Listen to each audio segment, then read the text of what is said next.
우리 하나님의 말씀은 구약성경 전도서 6장 1절에서 6절까지의 말씀 교독하시면서 봉독하겠습니다. 전도서 6장 1절에서 6절까지의 말씀입니다. 제가 먼저 1절 봉독하겠습니다.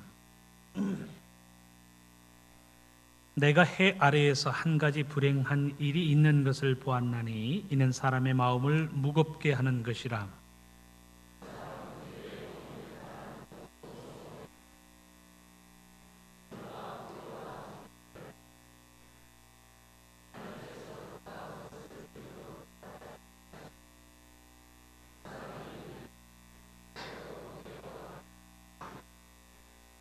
사람이 비록 100명의 자녀를 낳고 또 장수하여 사는 날이 많을지라도 그의 영혼은 그러한 행복으로 만족하지 못하고 또 그가 안장되지 못하면 나는 이르기를 낙퇴된 자가 그보다는 낫다 하나니,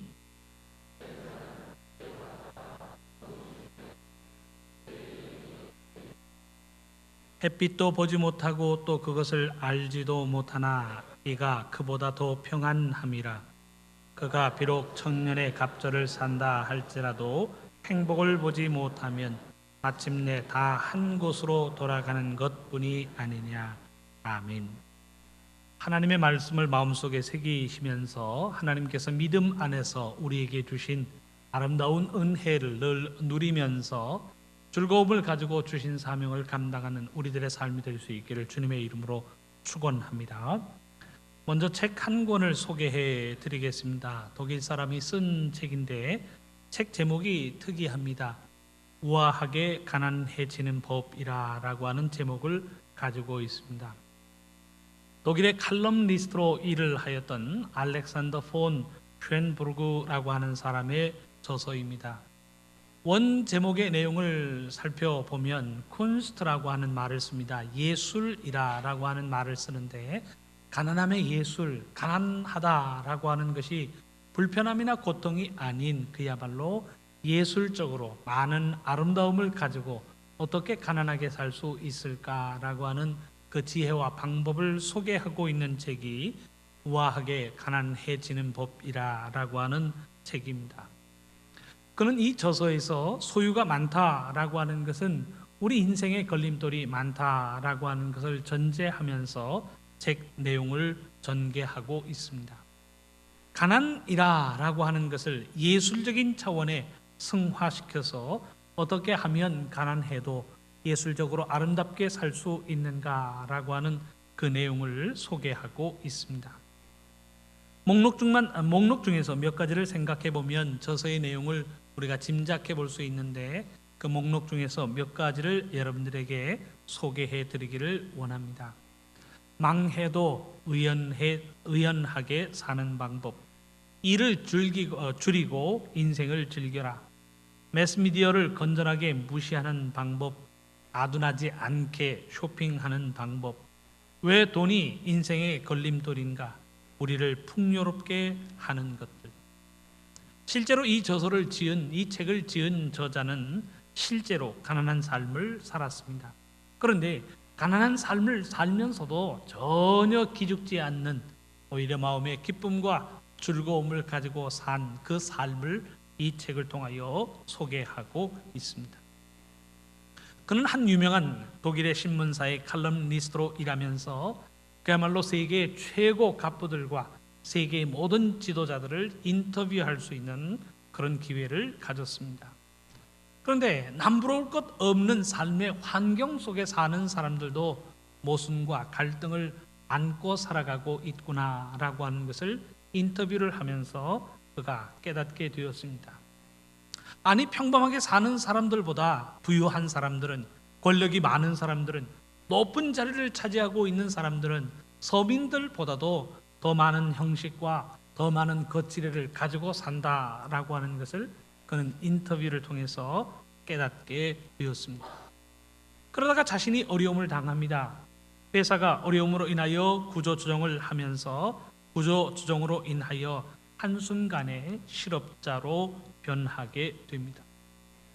그런데 그가 그 순간에 생각하기를 부하면서도 권력이 많으면서도 사회적인 높은 자리를 가지고 있으면서도 전혀 행복할 수 없었던 사람들의 삶의 모습을 기억하게 됩니다. 그래서 자신은 가난하게 살면서도 정말 어떻게 행복한 삶을 살아갈 것인가 라고 하는 그런 고민과 함께 가난하면서도 행복한 삶, 가난하면서도 자신의 삶의 즐거움을 빼앗기지 않는 삶을 살기로 결심하게 됩니다. 그 결과 이 책이 나오게 된 것입니다. 이 책에서 그는 가난과 고난이 고통이 아니라 자유라고 하는 사실을 선포하고 있습니다. 어떻게 사는가라고 하는 것이 우리의 삶을 더 윤택하게 하는가라고 하는 것을 이 책을 통하여 분명하게 제시하고 있습니다.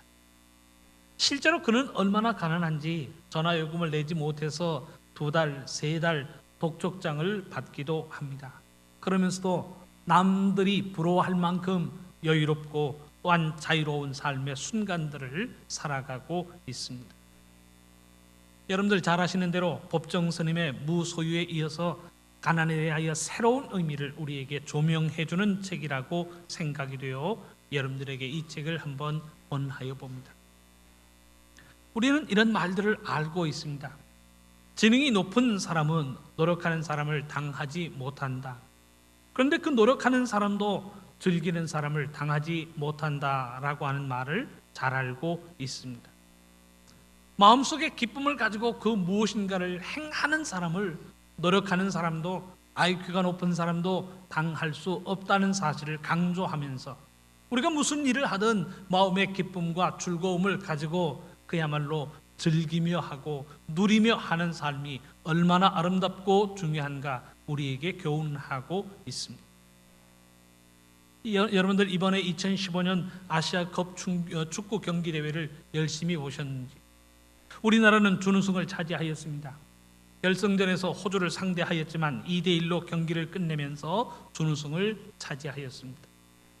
그런데 이 경기의 결과 감독직을 맡았던 슈틸리케 감독이 경기가 다 끝난 직후에 한국 축구에 대해서 이런 소감을 남겼습니다. 한국 축구의 문제점 하나만 얘기하고 싶다. 대다수 선수들이 학교에서 축구를 배운다. 그런데 학교에서는 선수들에게 승리하는 법을 가르칠 뿐 축구를 즐기는 법을 가르치지 않는다. 그저 축구를 하건 경기를 하건 무엇을 하건 승리하여 1등하는 것만 가르치지 그 과정을 즐기는 법을 가르치지 않는다라고 하는 우리 축구의 문제점이기도 하고 한국 사회의 문제점을 지적하는 소감을 그는 남겼던 것입니다. 그의 지적대로 한다면 한국 축구 선수들은 우승하기 위하여 그라운드에서 열심히 뜹니다. 우승을 하면 성공한 것이고 우승을 하지 못하면 실패한 것이다 라고 하는 강박관념을 가지고 축구 경기에 임하게 됩니다. 그러다가 보니 어떤 결과를 가져오게 되나요?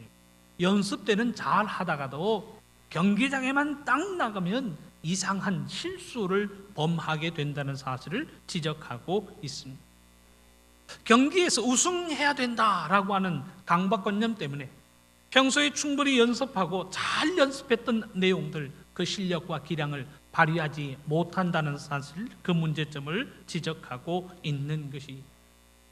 그래서 우승을 목표로 하는 사람은 경기가 끝나면 더 이상 연습할 필요가 없는 거예요. 그러나 즐기는 사람은 어떠한가요? 남이 시키지 않아도 그 일들을 감당합니다. 경기가 다 끝났음에도 불구하고 연습을 반복합니다.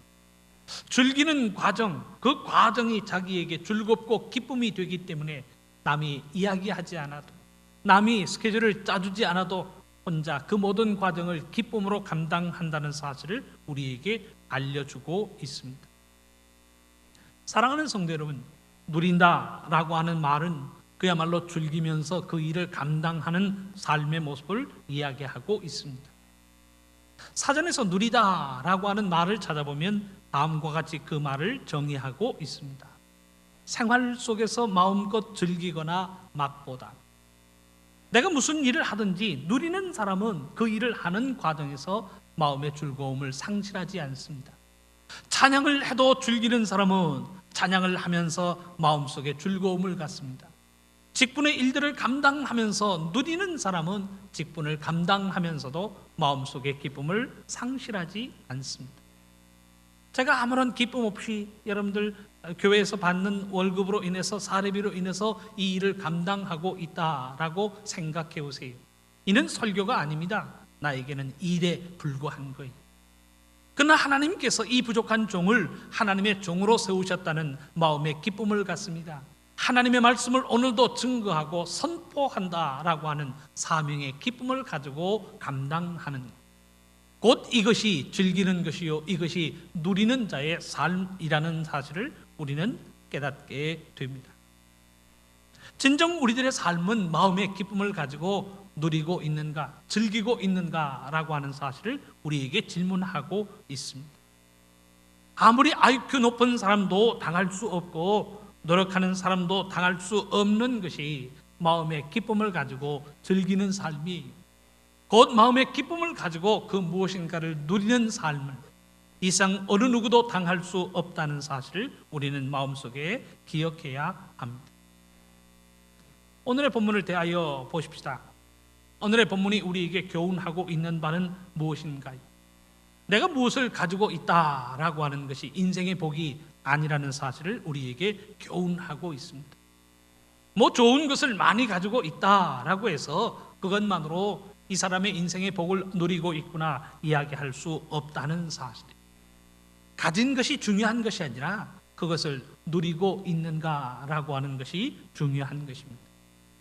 많이 가지고 좋은 것을 가지고 높은 자리를 차지하였기 때문에 복을 누리는 인생이 아니라는 사실.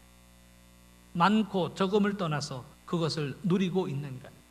높고 낮음을 떠나서 그것을 즐거움으로 누리고 감당하고 있는가? 오늘의 본문은 그것을 우리에게 교훈하고 있습니다. 본문 2절의 교훈을 한번 대하여 보시기를 바랍니다. 전부 현대인의 성경으로 제가 봉독해 드립니다. 2절의 말씀은 이렇게 기록합니다. 하나님이 어떤 사람에게는 부귀와 영화를 주어 그가 원하는 것이 무엇이든 부족하지 않게 하셨으나 하나님이 그에게 그 모든 것을 즐길 수 있도록 하지 않으셨으므로 다른 사람이 그것을 누리게 되니 이것도 헛될 일이며 비통한 일이다. 말씀은 기록하고 있습니다. 부귀 영화를 다 가지고 있지만 누리지 못하는 인생, 세상 사람들이 부러워하는 것을 다 가지고 있지만 그것을 누리지 못하는 인생으로 살아간다면 어찌 그 인생을 복된 인생이라고 이야기할 수 있겠습니까? 3절의 말씀은 기록합니다. 사람이 100명의 자녀를 낳고 장수할지라도 그가 즐거움을 누리지 못하고 6절의 말씀은 기록합니다. 그가 비록 1000년의 갑절을 산다고 하여도 즐거움을 누리지 못한다. 그러니까 외형적으로 나타나는 많이 가졌다, 오래 산다, 높은 자리를 가졌다라고 하는 그 외형적인 사실이 인생의 복을 이야기하고 있는 것이 아니에요. 가진 것을 누리고 있는가? 있고 없고를 떠나서 내가 누리는 인생으로 즐거움을 가지고 즐기는 인생으로 살아가고 있는가? 오늘의 본문은 그 사실을 우리에게 교훈하고 있습니다. 누리지 못하는 인생만, 행복으로 만족하지 못하는 인생, 행복을 맛보지 못한다면 그 인생은 결코 아름다운 인생이 아니라는 사실을 본문은 우리에게 교훈하고 있습니다. 그러니 우리의 인생은 얼마를 가졌는가라고 하는 것이 행복의 기준이 아니라는 사실. 내가 가진 것을 누리고 있는가?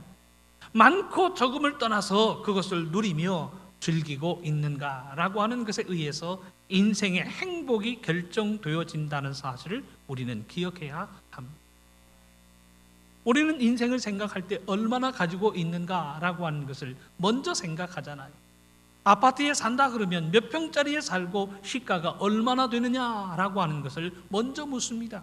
그런데 하나님의 말씀은 그렇지 않아요. 있고 없고를 떠나서 많고 적음을 떠나서 높고 낮음을 떠나서 내가 기쁨을 가지고 누리며 즐기며 살아가고 있는가? 누리고 즐기고 있다면 그 인생은 인생의 행복으로 채워져 있다는 사실을 말씀은 기록하고 있습니다. 누리는 자가 이기는 자이고 누리는 자가 행복을 소유한 자라는 사실을 우리에게 가르치고 있습니다.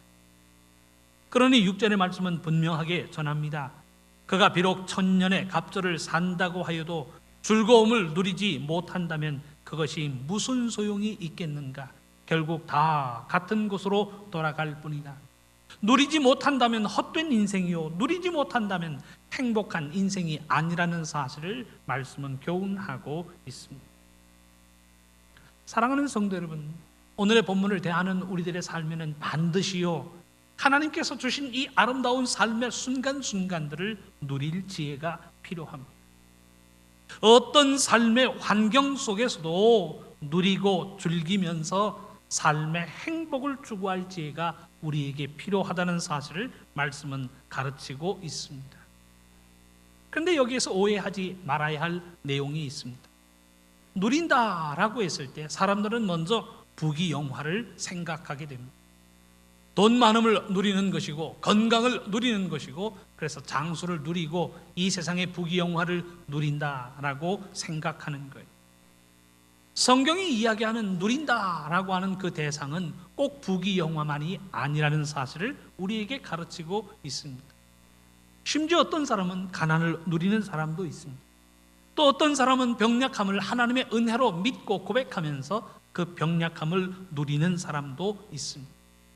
있어야만 누리는 것이 아니에요. 없는 것도 누리는 지혜가 필요합니다. 높아야만 누리는 것이 아닙니다. 낮아짐도 누리는 지혜가 우리에게는 필요한 거예요. 어떠한 삶의 환경 속에서도 즐거움을 빼앗기지 않고 기뻐하고 즐거워하면서 우리의 삶의 순간순간들의 은혜를 누리는 그 삶의 지혜가 우리에게 필요하다는 사실을 말씀은 가르치고 있습니다. 고난 속에서 감사와 기쁨을 고백하였던 사도 바울도요, 고난과 시험을 누리는 삶을 살았습니다.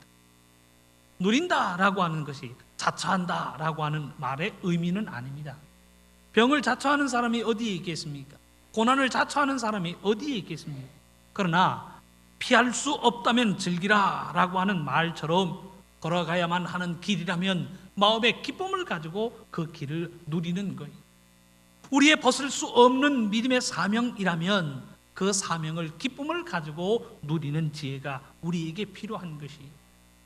낮은 길로 가고 사망의 음침한 골짜기로 갈지라도 그것이 우리들이 걸어가야 할 하나님의 섭리요 하나님의 인도하심이라면 마음의 기쁨을 가지고 그 고난과 어려움도 누릴 수 있는 자가 하나님의 복을 차지하게 된다는 사실을 하나님의 말씀은 우리에게 가르치고 있습니다. 한번 예를 들어보지요. 우리 인생의 나이가 든다라고 하는 것을 피할 수 있는 사람이 어디에 있겠습니까?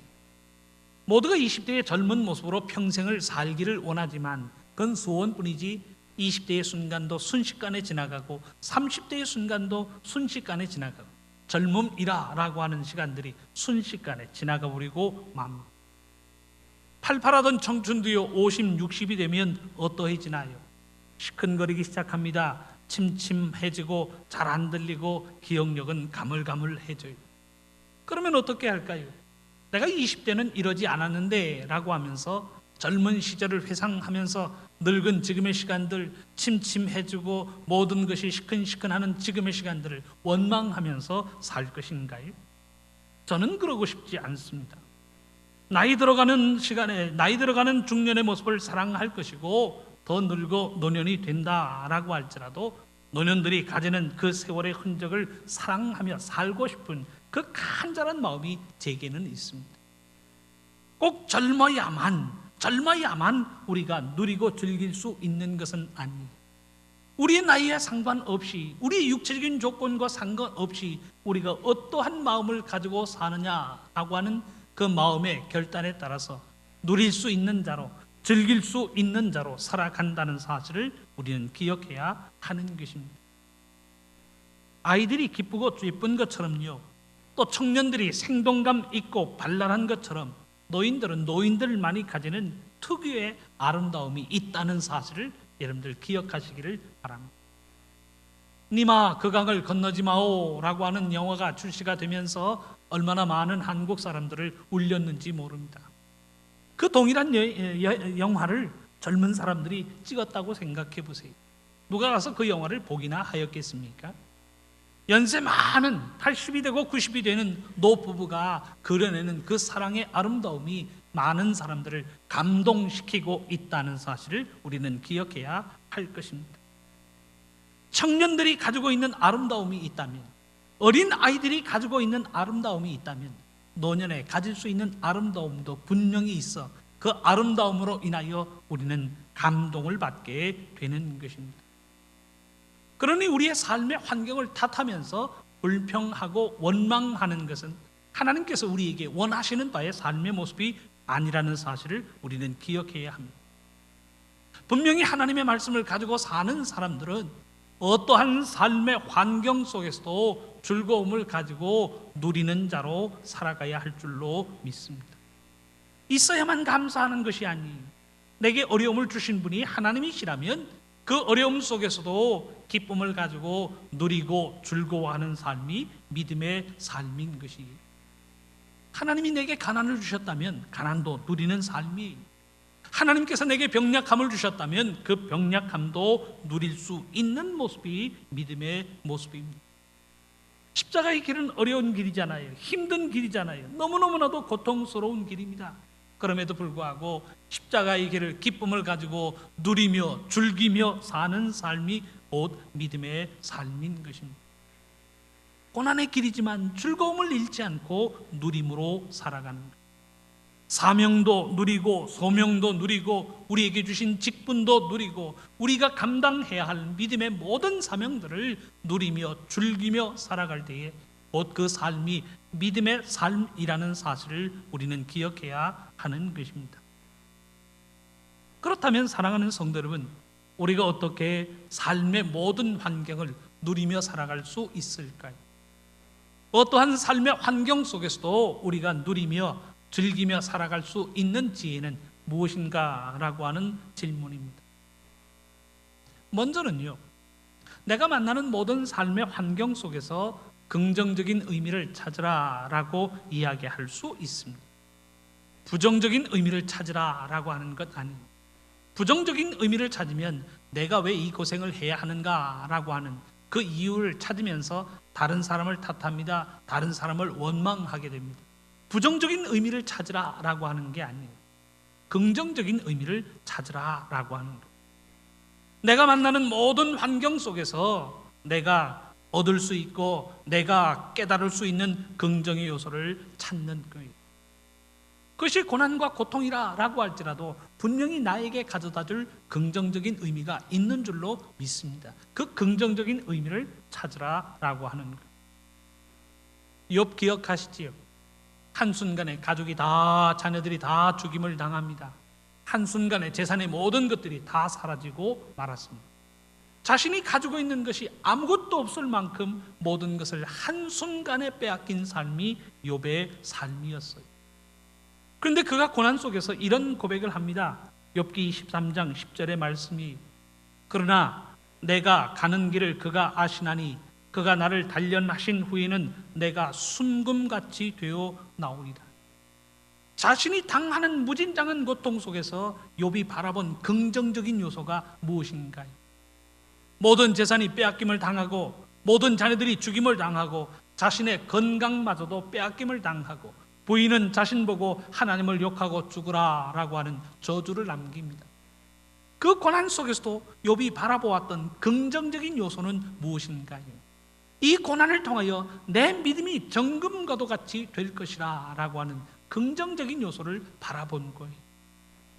지금은 무진장한 고통으로 인하여 내가 눈물을 흘리고 통곡하고 호소하지만 이 과정을 지난 이후에 하나님께서 내 믿음을, 내 신앙을 정금과도 같은 신앙, 순금과도 같은 믿음으로 일으켜 주실 줄 믿는다. 그는 그 고난 속에서 자신이 당하는 모든 고난 속에서 긍정의 의미를 발견하고 그 긍정의 의미를 선포하고 있습니다. 고난을 즐기고 있는 거예요. 고난을 누리고 있습니다. 고난이 욥의 신앙을 꺾지 못하고 있는 거예요. 그 믿음의 담대한 고백 속에서 이 고난과 어려움이 자신에게 가져다 주는 의미가 무엇인가? 부정적인 의미로 그는 찾지 않았습니다. 긍정적인 의미로 찾고 있습니다. 자신은 이제 망했다라고 단정짓지 않습니다. 이 망할 놈의 인생이라고 저주를 퍼부어대지 않아요. 이런 어려움을 준 하나님이 원망스럽다면서 입을 열어 죄를 범하지 않고 있습니다. 오히려 그가 바라보고 있는 것이 무엇인가요? 고난이 임하고 어려움이 임하고 고통이 임하고 모든 것을 빼앗김을 당했는데 그 속에서 그는 긍정의 요소를 바라보고 있습니다. 고난이 임했지만 이 고난을 통하여 내 믿음은 정금과도 같이 될 것이다. 이 고난이 나의 믿음을 순금같이 만들어줄 것이다 라고 하는 긍정의 의미를 바라보면서 그는 그 긍정의 의미를 선포하고 있습니다. 고난이 욥을 넘어뜨리지 못하는 거예요. 고난이 욥을 쓰러뜨리지 못합니다. 오히려 욥은 이 고난을 누리고 즐기면서 더 강한 믿음의 단계로 나아가고 있습니다. 욥의 그러한 긍정적인 시각이 우리들의 시각이 되어야 돼요. 내가 당하는 어려움 속에서 긍정적인 의미를 찾아야 우리는 누리는 자, 즐기는 자로 살아갈 수 있다는 사실을 기억해야 하는 것입니다. 두 번째로 우리가 또한 마음속에 가져야 될 생각 중에는 불평과 원망을 삼가야 합니다. 우리가 진정 누리는 자로 살아가기 위해서는 우리의 입술에서 이야기되어지는 모든 부정과 불평과 원망을 한마디도 내뱉지 않을 수 있어야 합니다. 이것이 첫 번째의 의미와 관련이 되어 있는데, 긍정의 의미를 찾기에 긍정의 의미를 찾는 사람은 불평하지 않습니다. 원망하지 않습니다.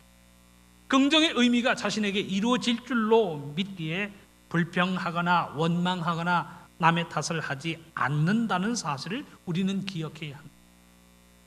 사랑하는 성도 여러분, 불평하고 원망하면 누구만 손해인 줄 아세요? 나만 손해입니다. 불평하고 원망하면 스트레스가 해소될 것 같지요? 전혀 그렇지 않습니다. 불평하고 원망하고 투덜거릴수록 내가 받은 스트레스가 배가 되어진다는 사실을 우리는 기억해야 합니다. 불평하고 원망하는 순간에 내 영성이 망가집니다. 불평하고 원망하는 순간에 내 인성이 망가집니다.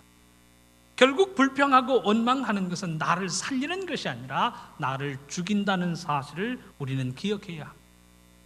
그렇기 때문에 내 인생 속에서 누리며 살고 즐기며 살기를 원하는 사람은 어떠한 불평, 어떠한 원망도 고백해서는 안 된다는 사실을 우리는 기억해야 하는 것입니다. 재미난 연구 결과가 있는데, 의학계의 연구 결과에 의하면 암으로 죽는 암 환자가 없다라고 이야기할 수 있습니다. 스웨덴에서 전립선 암 환자 223명을 10년 동안 추적을 해서 연구를 한 관찰 결과입니다. 223명 중에 10년 안에 124명이 사망을 하였는데, 그 중에 자신들이 가지고 있었던 그 암으로 인해서 사망한 사람은 19명, 전체 8.5%밖에 되지 않습니다. 나머지 204명은 생존했거나 암이 아닌 다른 장기 이상으로 사망한 사람들이라고 하는 그런 결과를 내었습니다. 암 환자들을 대상으로 하였는데도요, 암으로 인하여 죽은 사람은 8.5%밖에 되지 않는다라고 하는 연구 결과예요. 일본 오카야마 대학의 분석에 의하면 암 환자가 암으로 죽는 경우는 20%에 불과하다라고 평가하고 있습니다. 그러니까 암 환자들을 대상으로 해보니까 진정 암으로 인해서 죽는 사람은 20%밖에 되지 않는데, 그럼 나머지 80%의 원인은 무엇인가 조사해보니까 항암제의 부작용으로 인하여 죽는다라고 하는 연구 결과를 발표하였습니다. 병원에 가서 암이라고 하는 진단을 받으면 어떤 생각이 드나요? 아, 이제 나는 다 살았구나. 왜 하필 나에게 이런 병이 있는가? 마음속에 지레겁을 생깁니다. 마음속에 두려움을 갖습니다. 마음속에 두려움을 갖고 겁을 먹으면서 자신의 병을 키우는 것이 자신에게 화근이 된다는 사실을 우리에게 알려주고 있습니다. 암으로 죽는 암 환자는 없다라고 하는 저서를 지은 한 의사는요, 자신도 암 환자였어요. 당신은 6개월밖에 살지 못합니다 라고 하는 진단을 받은 본인이 암 환자였습니다. 이 사람이 생각하기를 암을 끌어안기로 살기로 작정을 합니다. 아침에 일어나서 암세포야 잘 잤니? 그리고 암세포에 인사를 합니다. 밥을 먹으면서 나 이제 밥을 먹으니까 너도 밥 먹어야지 라고 이야기하면서 암세포를 끌어안고 삽니다. 6개월밖에 살 수 없다던 사람이요 10년 넘도록 아무런 이상 없이 잘 살고 있습니다. 무슨 이야기인가요? 내 입에서 뱉어내는 원망과 불평과 모든 독소적인 욕설들이 결국 나의 삶을 망가뜨린다는 거예요. 내가 내 삶을 누리며 살기를 원하십니까? 내가 어떤 삶의 환경 속에서도 즐거움을 빼앗기지 않고 기쁨과 즐거움을 가지고 누리는 인생으로 살아가기를 원하시나요? 그러면 내 입에서 고백되어지는 어떤 원망도 불평도 우리의 귀에 들리지 않도록 모든 불평과 원망을 청산하는 삶이 될 수 있기를 바랍니다. 불평과 원망이 청산되어질 때에 우리는 진정 기쁨을 누리고 즐거움으로 우리의 삶을 즐기는 인생이 된다는 사실을 말씀은 우리에게 교훈하고 있습니다. 세 번째로 기쁨을 가지고 누리는 사람은요, 긍정의 의미를 알기에 항상 감사를 고백하는 삶을 살아갑니다.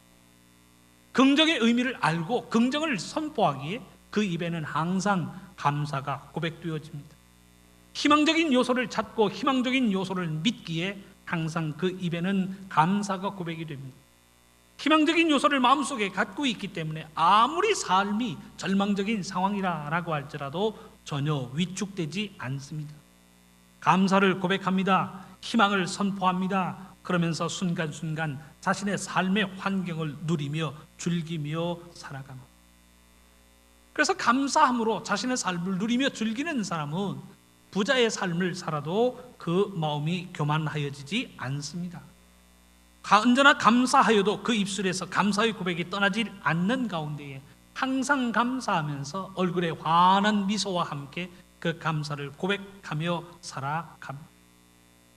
긍정의 의미를 알고 긍정의 의미가 나에게 이루어질 줄 아는데 우리가 무엇을 걱정하고 염려하겠습니까?